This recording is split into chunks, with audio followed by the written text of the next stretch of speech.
ar slieku audzēšanu, individuālā saimniecību. Mēs sākām nodarboties 2005. vai 2006. gadā apmēram. Sākums bija diezgan pagrūts, jo ienācām mēs no Rīgas. Un vīrs ļoti arī gribēja, neatbalstīja mani tādā pasākumā, teica nekad mūžā, jo sliekas rāpos pa sienām un nebūs tā labākā darbība. Pat cik viņš ir īdzinieks vairākās paudzēs, tad tā teica, nekad mūžā. Bet tagad tā viņš saka, diez vai ar koku aizies atpakaļ uz Rīgu.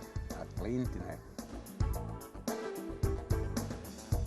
Individuālā saimniecība piedāvā pie mums Salasgrīvā biohumusu, ko ražo sliekas, pašas sliekas, audzējam arī paipalas un arī audzējam paipalu oliņas labprāt, kas ir ļoti veselīgs un jauks produkts.